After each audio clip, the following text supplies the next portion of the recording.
They laughed at me over dinner, over my baby, over the one thing that had kept me breathing through the worst year of my life. Daisy's wine glass clinked gently as she leaned back and said, "He's cute, but I still don't see Jared in him." The table exploded with chuckles, and Jared, my husband, added with a smirk, "Maybe Olivia's got some explaining to do." The joke landed hard, and I felt the entire weight of their eyes shift toward me, hungry for a reaction. I smiled, slow and cold, and said nothing, because the envelope in my purse would do the talking. Before I continue narrating the story of Olivia, please consider giving this video a like, share it, and subscribe to the channel. It had taken me weeks to decide whether I would bring it. The test results, sealed and silent, had waited patiently in the zippered pocket of my leather handbag like a dormant storm. I'd gone back and forth, wondering if it would be too cruel, too dramatic, too final. But now, in the flickering candlelight of my mother-in-law's formal dining room, I knew I'd brought it for a reason. They wanted a spectacle. They would get one. Patricia, Jared's mother, cleared her throat and said, "Well, babies change. Maybe he'll grow into his father's face." Her voice was light, but the meaning underneath it was leaden with implication. Beside her, Robert pretended to sip his wine, but I saw the smug curve of his lips. Even Jared's cousin Ellie, the quiet one, smirked like she was part of some shared joke I hadn't been invited to. I reached for my water, letting the cold glass cool the heat rising in my cheeks. George was upstairs in the nursery, blissfully unaware that a war was being waged over his existence. My son, 10 months old and made of starlight, was being dissected like a science project by people who should have adored him. I thought of his dimples, the way his left cheek creased deeper when he laughed, how he always kicked one sock off during naps. How could they not see Jared in him? Or maybe they didn't want to. For months, I dismissed their glances and comments as meaningless, passing observations said out of ignorance. But it was never just curiosity. It was suspicion dressed in politeness, the kind that starts with "just wondering" and ends with someone accusing you of deception without ever saying the word. They didn't need proof. They only needed each other's approval to feel justified in their cruelty. And Jared, my own husband, had never once stopped them. The laughter died down, replaced by the clinking of cutlery and the low hum of conversation. Jared was cutting into his steak, his expression unreadable, while his sister Daisy reached for more wine. I stared at him, willing him to meet my eyes, to give me some sign that he understood the gravity of what had just happened. But he didn't. He just chewed and nodded along to something Robert was saying about mortgage rates. I excused myself quietly, pushing back from the table and murmuring something about checking on the baby. No one offered to help. No one even looked surprised. I walked calmly, slowly, as if I weren't about to tear the fabric of our family apart with a single sheet of paper. At the top of the stairs, I paused, listening to the faint rustling of George in his crib, and felt something tighten in my chest. In the nursery, George was fast asleep, his chest rising and falling in that rhythm only babies have. I leaned over and kissed his forehead, whispering, "I've got you, my love." He stirred slightly, then settled again, his hand curled into a tiny fist beside his face. There was no question in my heart. Never had been. But I'd learned that wasn't enough for some people. Back in the hallway, I opened my purse and took out the envelope. It was thick and firm, sealed professionally, and bore the logo of the lab in clean, sterile type. Holding it in my hands gave me the strange sensation of holding both proof and poison. I took a deep breath, then made my way back down the stairs. The lights from the dining room glowed like fire through the doorway. They were still laughing when I walked in, though the tone had shifted to that of shared gossip and comfortable mockery. I stepped to my chair, placed the envelope squarely in front of Jared's plate, and said, "Since we're all sharing tonight, maybe you'd like to open this." The room went still. Forks froze midair. Every eye turned to me. "What's this?" Jared asked, voice casual but his face pale. I didn't answer. Instead, I folded my hands and watched. Daisy leaned forward, clearly intrigued, while Patricia frowned, as if someone had just dropped a raw fish on her Waterford china. Jared glanced around, probably looking for clues, some signal that this was still a joke, but the expression on my face told him everything. He peeled open the flap slowly, carefully, like it might explode. The document inside was short, 2 paragraphs, clinical in tone, final in its clarity. He read it once. Then again. His lips moved slightly as he reread the line. Probability of paternity, 99.99%. His hands trembled. His shoulders stiffened. The blood drained from his face as he realized what this meant. Not just that he'd been wrong, but that I had known. Known for weeks. Known, and said nothing. "Olivia," he began, voice shaking. "What is this?" I raised an eyebrow. "You tell me." Around us, silence hardened like ice. Daisy opened her mouth, but no sound came out. Even Patricia's wine glass had stopped moving. "You had him tested?" Jared's voice was barely audible. "No," I said. "You did, with your eyes, with your doubt, with every time you looked at our son like he was a stranger."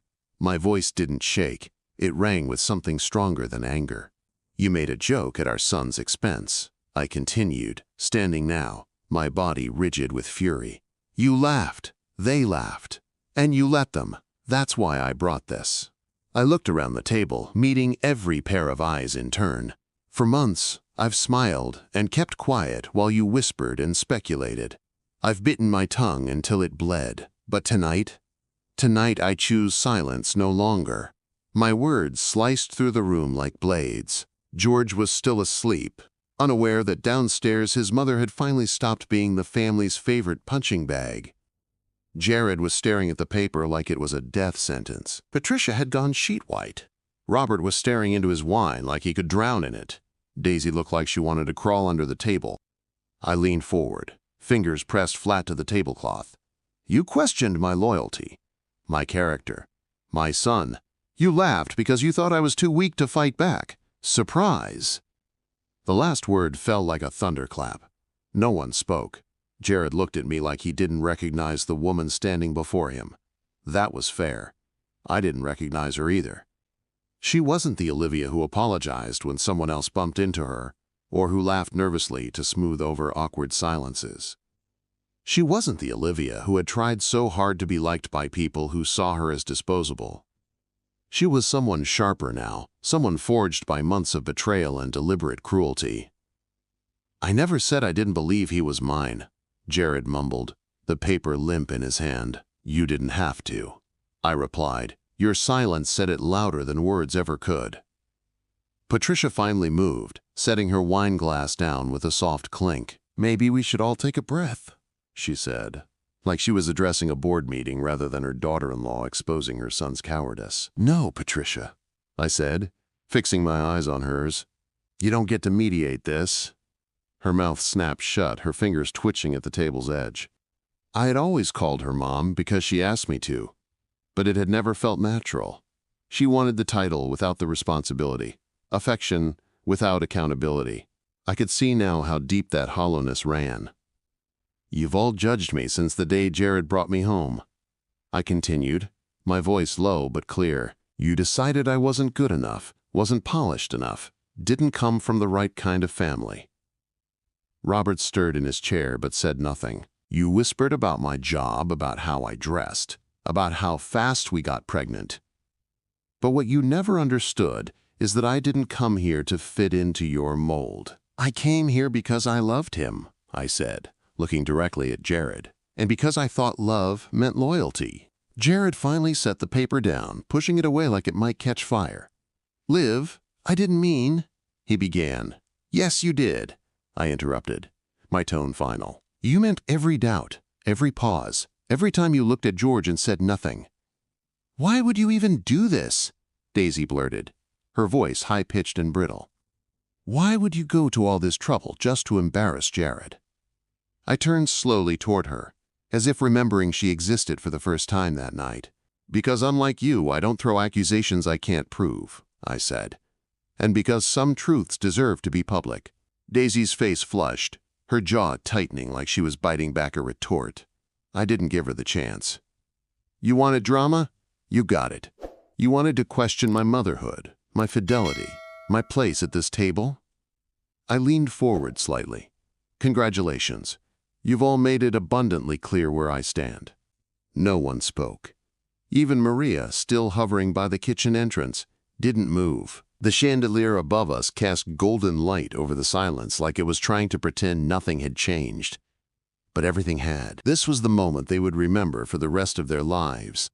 Jared opened his mouth again, but I held up a hand. Don't, I said, softly but with steel behind it. Don't try to walk this back. Don't pretend this was a misunderstanding or a joke that went too far. You knew what you were doing when you laughed with them. He sank back in his chair, defeated, ashamed, but still not apologizing. He looked like a man who'd just realized his wife was stronger than he'd ever given her credit for. I picked up the envelope and folded the paper back inside. I didn't bring this to hurt you, I said. I brought it to stop you from hurting me. Patricia spoke again, this time with something that sounded like actual regret. Olivia, I didn't realize how far things had gone. Her voice was quieter now, not the commanding matriarch tone she usually used. We were just teasing. I met her eyes and said, You were undermining your grandson's place in this family. The words landed hard, and she blinked quickly like she'd just been slapped. Robert reached over and touched her hand, but he didn't say anything. Maybe he realized that anything he said now would only make it worse. Or maybe, for once, he understood that silence was the right choice. Either way, I didn't care. I turned to Jared, who had finally looked up from the envelope. You made me doubt myself, I said, my voice trembling for the first time all evening. Do you understand that? You made me think I was going crazy, that I was paranoid, that I was imagining things. He didn't deny it. He couldn't. There were nights, I said, swallowing hard, when I would rock George to sleep and wonder what I'd done wrong to deserve this. I'd look at the man I married and wonder where he'd gone. And the worst part is, I still tried. I still loved you, even while you were tearing me apart.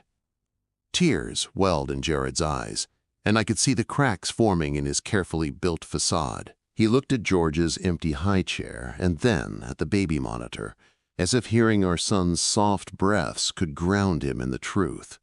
I was scared, he whispered. Scared of what? I asked. Of being wrong? Of being a father, he admitted, his voice breaking. Of not knowing how to do it right. Of looking at him and not feeling what I thought I was supposed to feel. The honesty, though late, was raw, but it wasn't enough. I would have helped you, I said. If you had just been honest, we could have figured it out together. But you chose suspicion over conversation. You chose silence over vulnerability. And now you have to live with the consequences. The table sat in silence for a long moment, broken only by the faint hum of the refrigerator from the adjoining kitchen. George stirred faintly on the monitor, his tiny sighs like whispers across a battlefield. I walked over and picked it up, tucking it gently into my cardigan pocket. I'm going to bed, I said, already walking away.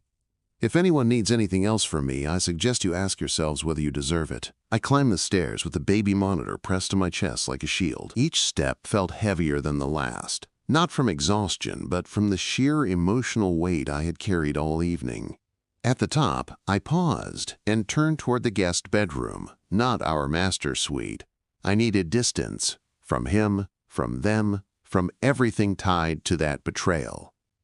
George was safe in his crib, but I needed to protect myself now, too. I stood for a long moment in the dim light of the hallway before going into the nursery. George stirred slightly as I opened the door, but didn't wake. His tiny hand clutched the edge of his blanket, his face a perfect portrait of peace. I sat in the glider beside his crib and watched him breathe, letting the rhythm calm my pulse. Everything that mattered in the world was in this room with me. Downstairs, the murmur of voices resumed, faint and awkward. I didn't need to hear what they were saying. They would try to explain it away, minimize it, reframe it as some kind of emotional overreaction. That was how they operated. Pretend nothing serious had happened so they could move on without accountability. But I wasn't playing that game anymore. I stayed in the nursery until my spine ached from sitting still too long.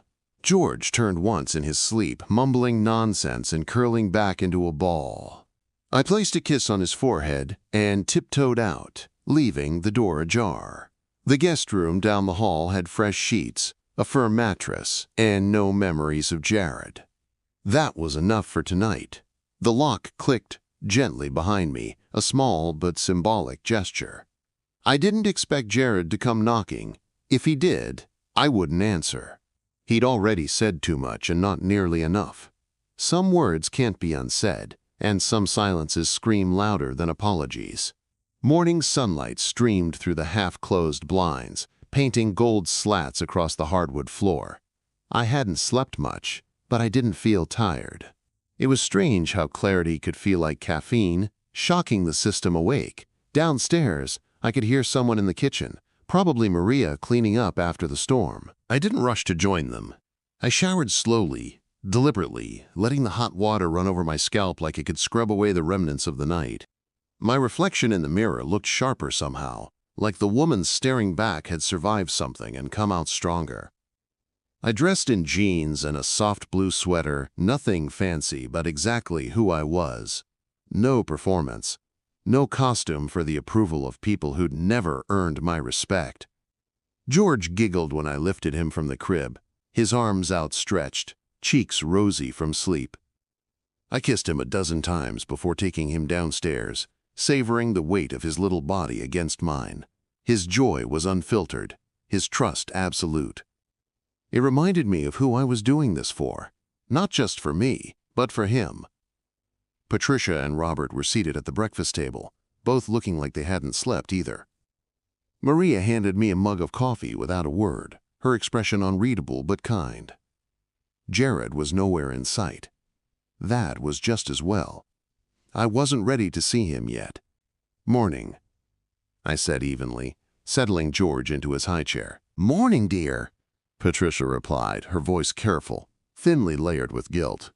Robert gave me a nod, his eyes lingering on George. "He's a handsome boy," he said, almost too softly to hear. I didn't respond. Maria served scrambled eggs, toast, and fruit without fuss, retreating back to the kitchen after placing the plates. I fed George bits of banana while sipping my coffee, aware of Patricia watching every movement. She looked like she wanted to say something but didn't know how to start. I wasn't going to make it easier for her. She could sit with her discomfort a while longer. "We were talking last night after you went upstairs," Robert said finally, breaking the tension. "Jared regrets what happened." I raised one eyebrow but said nothing. "He knows he made a mistake. We just hope you'll give him the chance to make it right." I glanced at George, who was blowing raspberries into his mashed banana, oblivious to the conversation happening around him. "Does he regret laughing?" I asked. "Or does he regret that I had the proof to call him out?" Patricia flinched, and Robert looked down at his plate. "That was answer enough. I think you're stronger than any of us realized," Patricia said after a moment. "And I think we all owe you an apology." Her tone wasn't condescending for once. It was subdued, wary, and maybe, just maybe, honest. "I was wrong to question you." "You weren't just wrong," I said gently. "You were cruel. You undermined me, humiliated me, and questioned my child's place in this family. That's not something a real mother would ever do." I saw tears gather in her eyes, and this time, I didn't look away. Robert cleared his throat, clearly uncomfortable. "We'd like to make it up to you. If there's anything we can do," his words trailed off, uncertain. "You can start by not expecting forgiveness like it's a transaction," I replied. "I'm not here to make you feel better about what you did."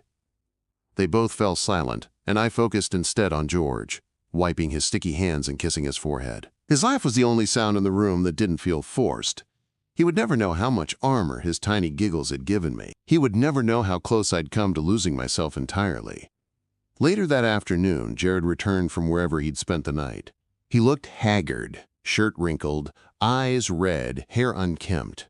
For a moment he stood in the doorway watching me as I folded George's laundry in the living room. I didn't look up. I didn't offer him a seat. "Can we talk?" he asked, voice brittle. "About everything?" I folded a onesie with slow, practiced precision and laid it on the growing stack. "You can talk," I said. "I'll listen, but I'm not making this easy." Jared sat on the far edge of the couch, like the cushions between us were made of glass. He rubbed his hands together, staring at the floor instead of me, as though looking into my eyes might burn him. "I messed up," he said quietly, like naming it would lessen the weight. "I got scared, and I listened to the wrong people." I folded a pair of George's socks and placed them on the coffee table between us without a word. He waited for me to respond, but I didn't. The silence grew thick, curling around the room like fog. I wasn't going to rescue him from it, not this time. He'd lived in comfort while I drowned in doubt. Now it was his turn to sit in the discomfort he helped create. "I started having doubts when George was born," he continued, voice barely audible. "He looked so different from me, from my family, and I couldn't shake it." I looked up, meeting his eyes at last. "So instead of asking me like a man, you asked Daisy with a joke?" He flinched like I'd slapped him. "I didn't know how to say it," he said weakly. "You didn't need to say anything," I replied, keeping my voice even. "You said it every time you didn't defend me. Every time you made me feel like a stranger in our home. Every time you looked at George like he was a problem to solve." He nodded slowly, like he couldn't argue with the truth of it. I thought, if I could just be sure, I could start loving him properly. That made me freeze. "You thought love waited for a lab result?" I asked, feeling my stomach tighten. "He didn't wait to love you." Jared swallowed hard and looked toward the hallway where George was napping. "I know," he whispered. "I see that now. I've been a terrible father." His voice cracked, and he ran a hand through his hair. "And a worse husband." The guilt pouring off him was almost suffocating, but I didn't move closer. Sympathy wasn't earned with tears. I had cried too many alone to be swayed by his now. "Do you want me to forgive you?" I asked after a moment. "Or do you want to feel like you did the right thing by saying sorry?" He blinked and looked at me like he was really seeing me for the first time. "I want to fix this," he said. "I want to be someone you and George can trust again." I nodded slowly. "Then it starts with actions, not words. And not just today, but every day forward." He looked away, ashamed, and nodded. "Counseling," he said. "I already booked the first session, Tuesday at 2 p.m. I let out a small breath, surprised. That was a start. "And our finances," I added. "You've made decisions I wasn't part of." He nodded again, quicker this time. "I'll give you full access, passwords, statements, everything." That wasn't the part that would be hard for him. The hard part would be letting me see where else he had hidden the truth. "I want you to understand something, Jared," I said carefully. "This isn't about punishing you." He looked confused, then cautiously hopeful. "It's about protecting myself. Because you already showed me what you'll do when you're scared, and it wasn't stand by me." His face crumpled a little at that, but he didn't argue. Maybe for once he was listening. "I hate who I was last night," he said. "That's not the man I want to be." I nodded once, but didn't comfort him. That night I stayed in the guest room again. Not because I didn't believe him, but because belief needed space to grow roots. George slept through the night, and I found myself lying awake, thinking not about Jared, but about myself, about the woman I had become in the fire he helped start. I liked her better. In the morning, Jared made breakfast, not just for George, but for me. Eggs, toast, and coffee exactly how I liked it. He didn't say anything while he cooked, just moved with quiet purpose. It was the first morning in a long time that didn't feel like a performance. That, I realized, was the difference. He wasn't trying to win me, he was trying to show up. We ate in silence, George babbling between bites of scrambled egg. Afterward, Jared cleaned the kitchen without being asked. I watched from the doorway, arms folded, trying to feel something other than guarded detachment. I wanted to believe him. I wasn't ready yet. That afternoon, I called my sister. Jenny had always seen things more clearly than I had. "You dropped the DNA envelope on the dinner table?" she asked, her voice somewhere between horrified and thrilled. "You're officially my hero." I laughed, for the first time in days, and it felt like exhaling after holding my breath too long. She offered to come visit, to take George for a weekend if I needed time. I thanked her but said no. I wasn't ready to be away from him. Right now, George was my anchor, my focus. Not Jared, not his regret, not even the possibility of reconciliation. My son deserved all of me, not the fractured pieces left after a war. 2 days later, we went to counseling. The office was warm and smelled faintly of lavender and old books. Dr. Ashford, a woman in her 60s with calm eyes, greeted us without judgment. Jared fumbled through his first words like a child admitting to breaking a vase. "I stopped trusting her," he said, "before I ever gave her a chance to prove herself." Dr. Ashford asked me how that made me feel. I said, "Like I'd married someone who didn't know how to love a whole woman." She nodded slowly, letting the words land between us. "We can't undo the past," she said, "but we can choose how much of it we carry forward." Jared cried during the second session. Not loudly, but quietly, like a man realizing he'd missed the most important chapter of a book he thought he understood. I didn't cry. I had cried enough. Now I was writing the ending. Subscribe to listen to what happens next. Jared cried during the second session, and I watched with the same quiet detachment I had worn at the dinner table. I didn't interrupt or comfort him, just listened. He was grieving the loss of his image. Not of me, not even of George, but of who he thought he was as a husband and father. It wasn't my job to fix that for him. Let him sit with the version of himself I had been forced to endure. Dr. Ashford said the work of repair would begin only after ownership. Trust isn't rebuilt by remorse alone, she explained. It needs consistency, transparency, and time. Jared nodded quickly, like he wanted credit for agreeing. But agreeing isn't the same as understanding. After the session, we didn't speak much on the drive home. George was at Jenny's for the afternoon, and the silence between us felt different than before, less hostile, more tentative. Jared kept glancing at me as if weighing whether to say something. I stared out the window, watching the town drift by in sepia sunlight. I had nothing left to say that day. When we arrived home, I went straight upstairs and checked the monitor, even though I knew George wasn't there. Habit had trained me to seek his breathing like a mother's instinctual pulse check. I missed him more than I expected to after just a few hours. Not because I worried he was safe with Jenny, but because his presence grounded me. Without him, I was just a woman in a house with a man I wasn't sure I could forgive. Jared knocked gently on the guest room door later that evening. "I made dinner," he said through the door. I waited a beat, then another, before answering. "Leave it on the counter," I said. His footsteps receded down the hallway like a retreat. I ate later, after George was asleep and the house had quieted. He had left chicken piccata, roasted asparagus, and lemon rice, my favorite. It wasn't just a meal. It was an apology plated in olive oil and intention. I reheated it and ate in silence, grateful and still distant. Some gestures are too late to feel warm. That night, I dreamed of the dinner party again, but this time when Daisy made her joke, I stood up and said nothing. No envelope, no document, no monologue, just silence. And in that dream silence, everyone started shrinking in their chairs, their laughter swallowed by the weight of their own guilt. It was a dream about absence speaking louder than presence. In the days that followed, Jared showed up in small, deliberate ways. He took over the morning feedings without asking.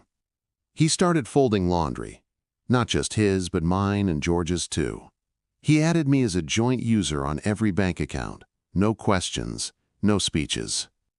It was all small, but it was all noticed. Still, I didn't let him back into our bedroom. The guest room remained my sanctuary, a line drawn in soft carpet and cool sheets.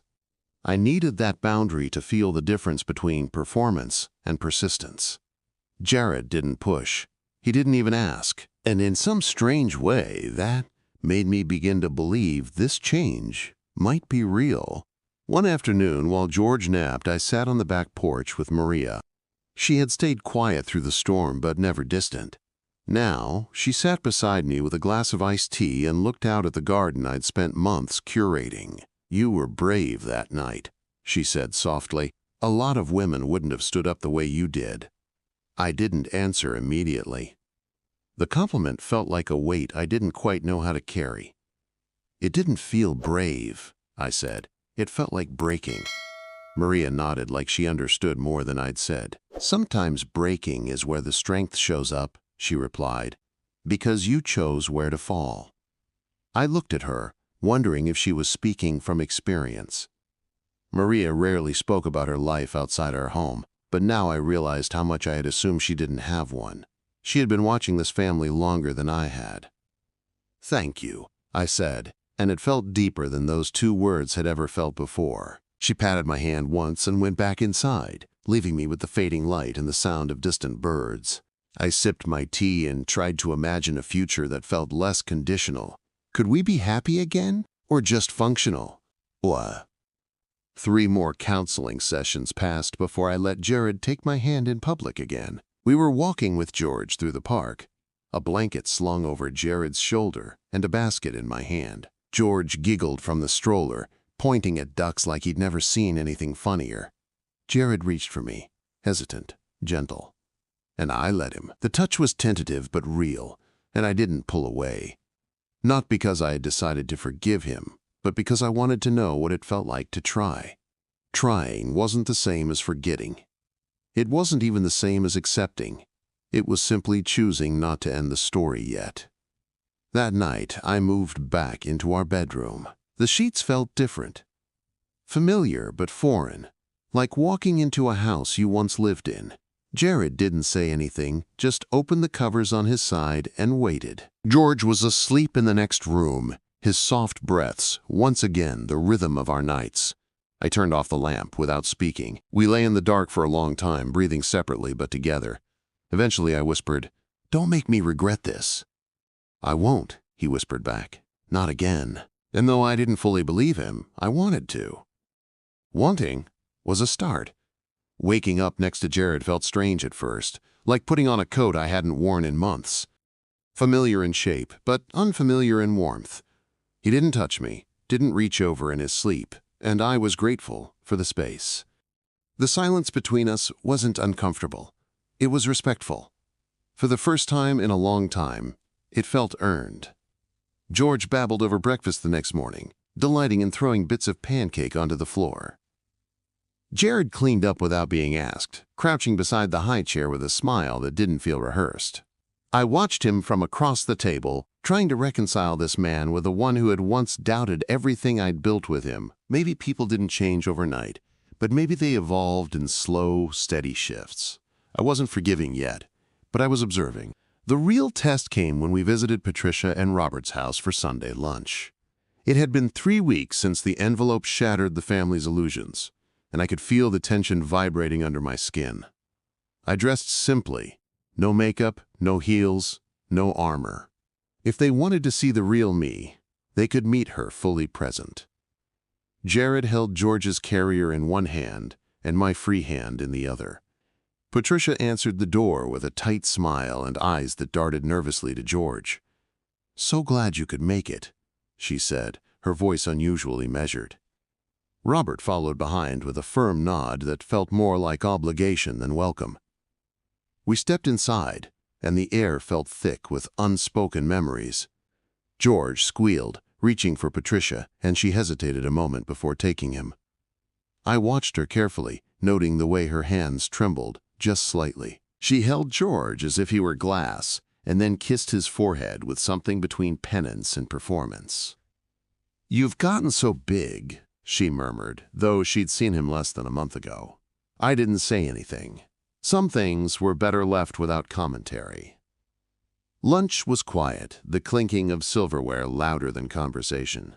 The roast was slightly overcooked, and the vegetables were underseasoned, but no one complained.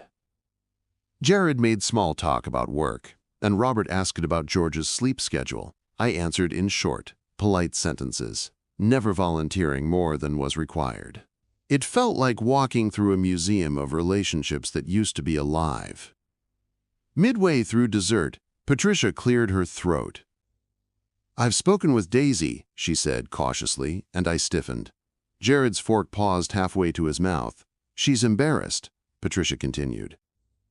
"She wanted me to tell you she regrets what she said." I took a sip of water before answering. She had her chance to say it herself. My voice didn't rise, but it didn't bend either. A text 3 days after George's birthday doesn't qualify as remorse. Patricia opened her mouth, then closed it, nodding silently. Even she couldn't defend Daisy's cowardice. Jared reached for my hand under the table, and this time I let him hold it. Not for his comfort, but for mine. It reminded me that the man sitting beside me was trying, even as the people across from me remained unsure. "Thank you for lunch," I said when we stood to leave. It was quiet. As we drove home, Jared glanced at me and asked, "Are you okay?" I stared out the window before answering.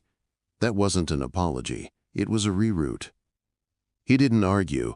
He just nodded, because he'd finally learned not to tell me how to feel. Later that night, I found George's baby book in the closet where I'd hidden it weeks ago.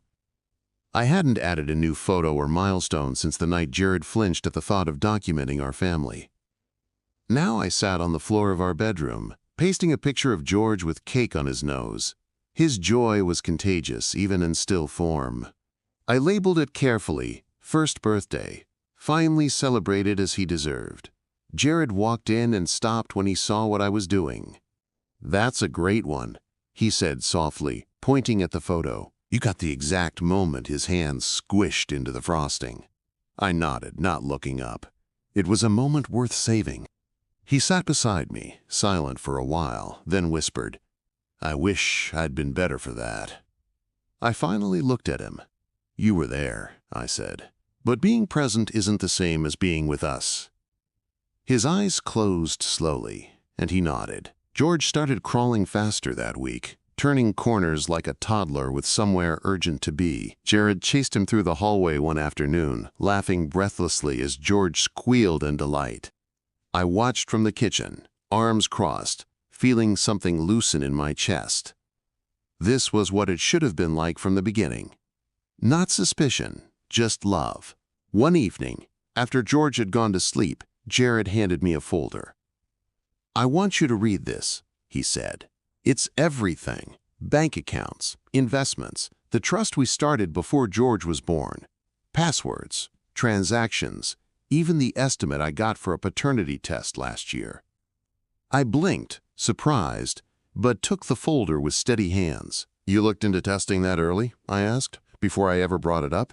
He nodded slowly. "I didn't go through with it, but I didn't trust myself to let it go either." I opened the folder, scanning pages, the weight of what he'd handed me settling in layers. This wasn't just about transparency, it was surrender. "Thank you," I said genuinely, "for finally giving me what I should have had from the start." "I know it doesn't fix it," he said, "but maybe it helps us move forward." I nodded, placing the folder in our safe and locking it. Jared didn't ask to hold me that night. He just lay beside me, breathing slow and even, like a man who had finally stopped running from himself. I stared at the ceiling, my hand resting lightly on the place where he used to sleep when things were good. Healing, I was learning, wasn't a straight line, but it was forward. 2 weeks later, the envelope still sat in the drawer of my nightstand, unopened since the night of its revelation. I hadn't needed to look at it again. The power it held had already been used, but I kept it, not out of pettiness, but as a reminder of the line I'd drawn and refused to cross back over. Jared never asked about it, and maybe that was a sign of growth, knowing some truths were best left untouched now that they'd already changed everything. Counseling continued every Tuesday at 2 o'clock sharp, with Dr. Ashford guiding us through the emotional wreckage like a patient archaeologist. We peeled back layers of history, miscommunication, buried expectations, and tiny betrayals. Jared was learning to listen without interrupting, to apologize without defending. I was learning that boundaries didn't make me unkind, they made me sane, and slowly, word by word, session by session, we built something that resembled understanding. One afternoon, after a particularly intense session about emotional neglect, Jared asked if I hated him. I didn't answer right away. The truth was complicated, full of bruises and half-healed wounds and tiny flickers of hope. "I hated how you made me feel," I finally said. "But I don't think I ever hated you." He nodded slowly, as though my honesty hurt more than hatred ever could. "I hated myself too," he said. "I still do, sometimes." I didn't rush to comfort him. That was his work to do, not mine to undo. George started walking that weekend, wobbly steps from the coffee table to Jared's waiting arms, followed by squeals of triumph and clapping. We both cried, but for different reasons. I cried because our baby had reached a milestone surrounded by love instead of suspicion. Jared cried because he almost missed being worthy of it. That night, I updated George's baby book again, carefully writing "first steps" straight into his father's arms. My handwriting was neater than usual, steadier. Jared hovered nearby, not hovering over me, just close enough to share the moment. "Thank you," he whispered, "for letting me be here." I didn't say "you're welcome," I just smiled. Then, in a moment that surprised even me, I reached into the drawer and pulled out the envelope. The edges were slightly worn from time and the humidity of summer air. I handed it to Jared, and for a second, he looked panicked. "I don't need to see it again," he said quickly. "I do," I said, "to let it go." He opened it slowly, unfolding the document with the reverence one gives something sacred. He read the words that had once shattered him, then looked up at me. "This is the truth that should have never been questioned," he said quietly, "and it's never been more obvious than when he walked into my arms tonight." I took the envelope from him, folded it again, and stood. "Come with me," I said. We walked to the backyard, where the air was cool and the fire pit was unused. I lit a match, dropped it into the dry kindling, and waited until the flames were strong enough to carry weight. Then I tossed the envelope into the fire. It caught quickly, curling into smoke and embers, the paper hissing like it had secrets to tell on its way out. Jared stood beside me, watching without a word, his hands shoved deep into his pockets. I felt lighter as the flames consumed the evidence of a question that never should have been asked. "Goodbye," I whispered. Not to the paper, but to the version of myself that had needed it. Closure didn't come with a bang, it came with a burn. The next family dinner was smaller. Just Patricia, Robert, and us. Daisy hadn't been invited, and no one mentioned her. The air was still cautious but less brittle. Patricia brought a pie, George's favorite, and Robert helped Jared set the table. No jokes, no glances, no veiled comments, just the dull rhythm of learning how to be decent again. Over dessert, Patricia cleared her throat. "I know you probably don't believe me," she began, "but I've been doing some work on myself." I raised an eyebrow, skeptical but silent. "I joined a support group for mothers of adult children," she continued. "It's helped me see how much I projected onto you." That caught me off guard. Jared looked just as surprised. Robert sipped his coffee like he'd heard it before but didn't quite know what to do with it. "I made you my competition instead of my daughter," Patricia said. "And I'm sorry, Olivia, deeply." It was the first apology she'd offered without excuses or redirection. I looked at her, really looked, and for once didn't see condescension behind her eyes. "Thank you," I said simply. She nodded, exhaling a breath that seemed to release years of tension. George, sensing the shift, laughed loudly and banged his spoon on the tray. On the drive home, Jared reached for the radio and played our wedding song. I didn't cry, but I remembered. I remembered how much I'd wanted to belong, how deeply I'd loved him, how terrified I'd been to lose everything when George was born. And I remembered how quiet my voice had gotten before it exploded into clarity. That night, I let the song play without asking him to change it. By mid-fall, our rhythm had shifted entirely. George was thriving, babbling words that sounded suspiciously like "dada" and "go-go." Jared came home on time every day, no longer using work as an escape hatch. We had started laughing again, not the polite chuckles of strangers, but real belly-deep laughter that came from small shared moments. It was different. Not what we had before, but something newer, sturdier. One chilly morning, I stood in front of the mirror, brushing my hair when Jared stepped behind me. "I still remember how you looked that night," he said softly, "when you came back with the envelope." I met his eyes in the reflection, my brush pausing. "You mean the night I stopped pretending?" He nodded. "The night you became impossible to ignore." Thanksgiving arrived with a weight I hadn't anticipated, like the calendar itself was testing my boundaries. Jared's family traditionally hosted, but this year We agreed to keep it small. Just us, George, and Jenny's family. I cooked quietly, methodically, filling the house with warmth that hadn't always existed in our home. The kitchen was peaceful, the counters lined with roasting pans and spice jars, and George sat in his high chair banging a wooden spoon. It felt like mine, like I had finally claimed this space without needing permission. Jenny arrived with her twin daughters and a pie that looked like it had survived a battlefield. "Don't judge it," she warned, setting it down. "The crust's a disaster, but it tastes like redemption." We laughed, a real laugh, and for the first time in months, it didn't feel like I was holding my breath. Jared welcomed her in, greeting the girls with warm hugs and letting them tug on his sleeves. As we sat down to eat, the table buzzing with stories and clinking glasses, I caught Jared watching me, not in the possessive way he used to, not with suspicion or guilt, but like he was seeing me as I was, not as he wanted me to be. I passed him the stuffing without comment, and he smiled in thanks. There was nothing extraordinary in that exchange, but it held the gravity of 1,000 rewritten pages. We were learning to be ordinary again, in the best way. After dinner, the girls ran around the living room while Jenny helped me clear plates. "He's different," she said, nodding toward Jared as he played peekaboo with George. "Softer." I paused, dish in hand, and considered her words. "He's learning," I said. "And for once, it's not to impress anyone, it's to grow."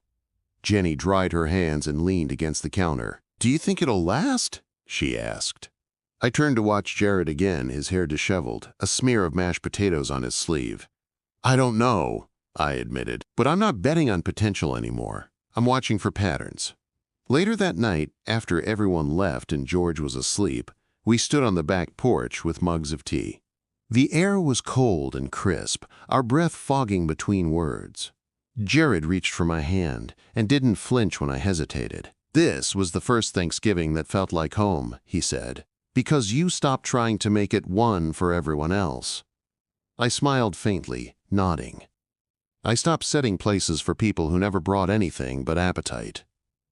Jared let out a breath that wasn't quite a laugh. "I was one of them," he said. "I showed up hungry and left you empty." The silence that followed was painful but honest. "You didn't just doubt me, Jared," I said, wrapping my sweater tighter. "You made me question myself." He turned to face me, his eyes brimming with something close to regret. "That's what I'll spend the rest of our life repairing, if you let me." I looked up at the stars, blinking away the chill in my throat. "I'm not giving you a second chance," I said slowly. "I'm watching to see what you do with your first real one." He didn't try to kiss me or say anything more. He just stood there beside me, silent and present, and for once, that was enough. December came fast, bringing colder mornings and the scent of cinnamon everywhere. George was obsessed with the Christmas tree, toddling toward it every time we turned our backs. Jared strung the lights while I hung the ornaments, both of us careful not to bring up last Christmas, when things had already started to crack. We didn't pretend it had been perfect. But we also didn't let it ruin what we had now. On Christmas Eve, we invited Patricia and Robert over for dinner, keeping the circle small. Patricia arrived in a red coat and brought George a book with felt pages and blinking lights. She was softer now, more hesitant, as though afraid too much affection might be taken the wrong way. Robert held George on his lap during dessert and showed him how to crush a gingerbread cookie with his little palm. I didn't relax, exactly, but I didn't feel on edge either. As the evening wound down, Patricia pulled me aside in the hallway. "I think about that night a lot," she said, her voice quiet, as if the walls might echo her shame. "I wish I had said something sooner." I looked at her for a long moment, then replied. The silence was the loudest part. She nodded, accepting the truth instead of resisting it. Robert joined us a moment later and cleared his throat. "You're a good mother, Olivia. We didn't say it when we should have, but we see it now." The words didn't heal me, but they stitched something small. "Thank you," I said, allowing the compliment to land. Some truths didn't need to be challenged. That night, Jared and I watched George sleep beneath the glow of the nightlight shaped like a star. "He's everything I didn't know I needed," Jared said. And everything I was too blind to protect. I reached out and touched George's tiny hand, his fingers curling instinctively. "You nearly lost both of us," I whispered, "and I still don't know if you understand just how close it was." Jared turned toward me, solemn. "I do," he said. "Every day you're here is a reminder." I didn't correct him, didn't point out that I wasn't staying for him. I was staying for myself, for George, for the woman I'd become through fire and frost and silence. The new year arrived with little fanfare, just clinking glasses and soft music in the background. We didn't make resolutions. We made room. Room for mistakes, for growth, for laughter that didn't need to be guarded. I no longer chased perfection. I claimed peace.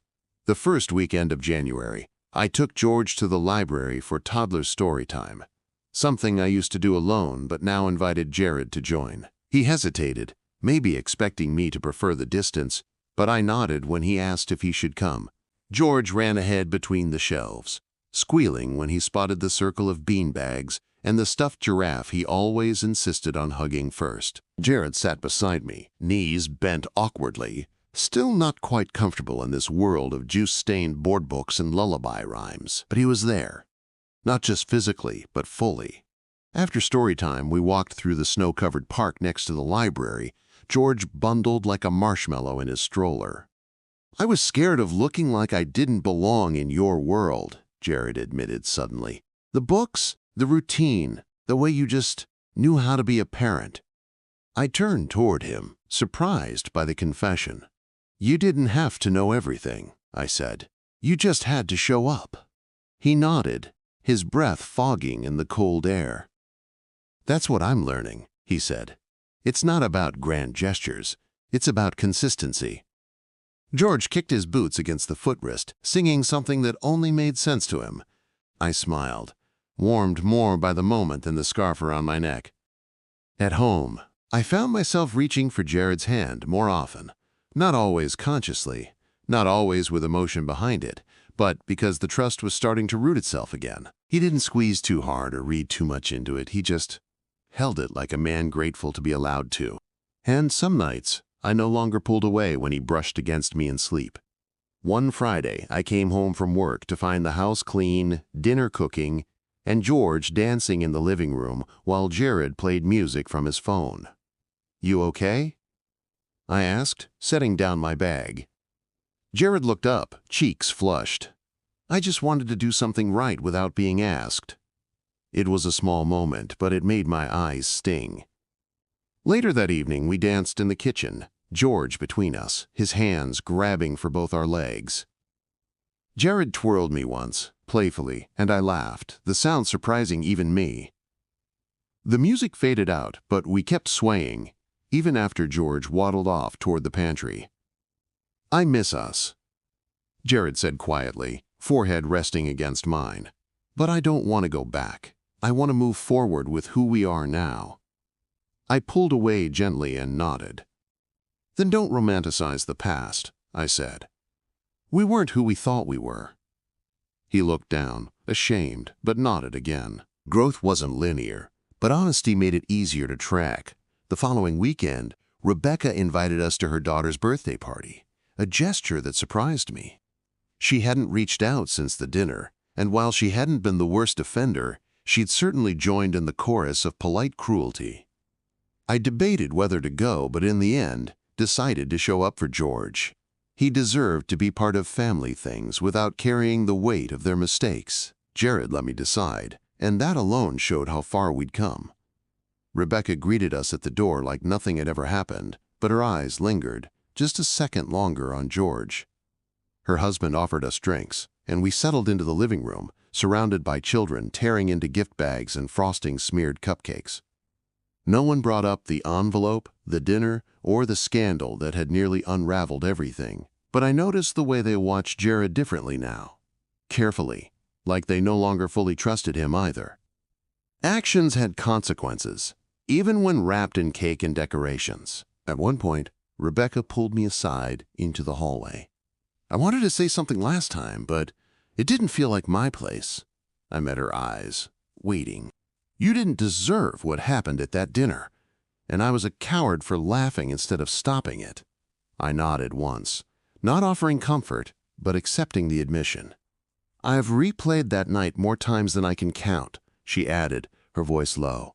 "And every time, I wish I'd said something different." "Wishing doesn't change what happened," I said, not unkindly. "But changing what you do next time might." She exhaled slowly, understanding. We weren't friends, but maybe we were something less hostile than we'd been before. As we left the party, Jared buckled George into his car seat and paused before closing the door. "I saw how you handled Rebecca." "I didn't handle her," I said. "I listened, then decided not to give her more than she earned." He closed the door and turned to me. "You're stronger than I ever knew. And you only know it now because you broke me," I said softly. He didn't respond, just nodded, letting the truth sit where it landed. Some people needed to lose everything before they understood its value. Jared wasn't asking me to forget. He was asking me to remember without pain. And I was almost there. George turned 1.5 in March, and we celebrated quietly with just Jenny and her girls. I baked a cake from scratch, letting George cover it in sprinkles that landed more on the counter than the frosting. Jared held him up to blow out the candles, laughing when George tried to grab the flame instead. We sang off-key, and no one cared. It wasn't perfect, but it was peaceful. That night, after the party ended and George was asleep, I stood in the doorway of his room and watched him breathe. Jared came up behind me, wrapping his arms around my waist gently. "This family, what we have now, it matters more because we almost lost it," he whispered. I leaned back against his chest. "We didn't almost lose it, Jared," I said. "You did." Spring arrived quietly, with soft breezes and daffodils sprouting near the mailbox. I started walking with George every morning, just the two of us, while Jared left early for work. Our neighborhood came back to life with trimmed lawns, open windows, and the distant sound of kids riding scooters after dinner. Each step on the sidewalk felt lighter than the last, not because things were perfect, but because I wasn't carrying secrets anymore. The truth had been ugly, but it had set something inside me free. One afternoon, as George napped, I opened my laptop and began typing. I hadn't written for myself in months, maybe longer. Words poured out of me, not about what had happened, but about who I had become. It wasn't a memoir.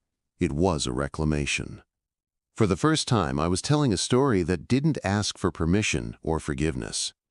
Jared came home early that evening, a bouquet of white tulips in one hand and a stack of mail in the other. He set them down without a word, glancing at me as I typed. "You look different when you're in your element," he said. I paused and turned. "I look like myself." He smiled and nodded, then picked up George, who had just toddled into the room, still rubbing sleep from his eyes. "Hey, little man," Jared whispered, kissing his son's hair. George gurgled something unintelligible and leaned his head on Jared's shoulder. The moment would have broken me months ago, would have felt like a lie being played out in front of me, but now it looked like something honest rebuilding itself. That weekend, we visited Jenny and her family for a backyard barbecue. She watched Jared playing with George and leaned in to whisper, "You know, if he messes up again, I'll help you bury him." I laughed into my lemonade, not because I didn't believe her, but because I did. "He knows," I said. "That's why he's trying this time, with both hands." We sat on lawn chairs while the kids played tag around the trees, their shrieks of joy slicing through the early evening air. Jared grilled hot dogs and wore the same ridiculous kiss-the-cook apron Jenny had bought years ago as a joke. He didn't flinch when it got ketchup on it. He didn't try to impress anyone, he was just there. Later, while cleaning up, Jenny asked, "Are you happy?" The question wasn't casual, it was surgical. I didn't answer right away. I wiped down the picnic table, then said, "I'm proud." Her face softened. "That counts too." April turned to May, and our counseling sessions grew less frequent. Dr. Ashford said she liked where we were headed, but reminded us that growth didn't mean immunity. "Relapse isn't failure," she said. "It's a reminder to return to the work." Jared took notes during every session now, his handwriting cramped and messy. but I noticed he reread them sometimes at night. Patricia invited us over for Mother's Day brunch, and for the first time, I accepted without hesitation. Her apology had held, her behavior consistent. She now treated me like someone she respected, not just because I demanded it, but because she had grown enough to see why I deserved it. Robert said less, but his quiet support never wavered. During brunch, Patricia lifted her glass and offered a toast. "To Olivia," she said, "the strongest woman I've ever misjudged."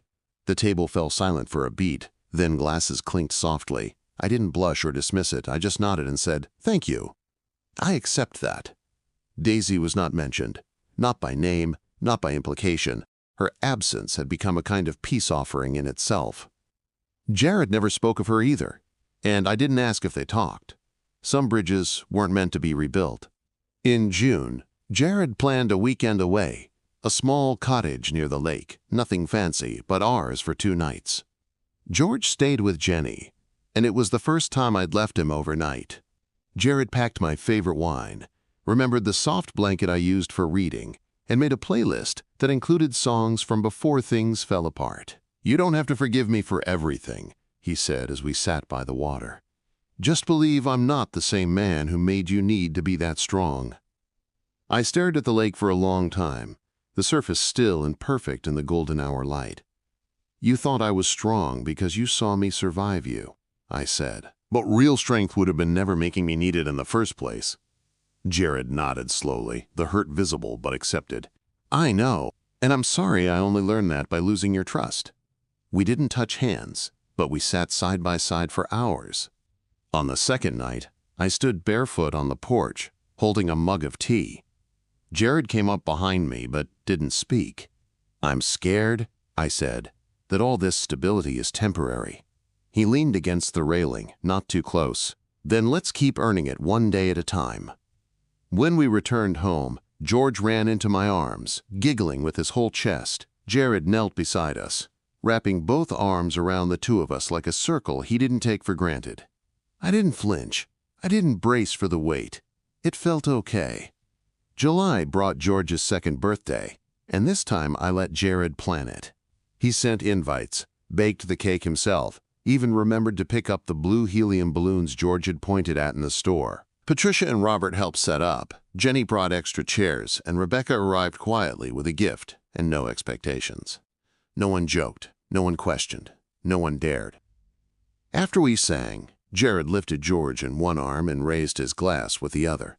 "To my son," he said, his voice cracking, "and to his mother, who proved stronger than all of us."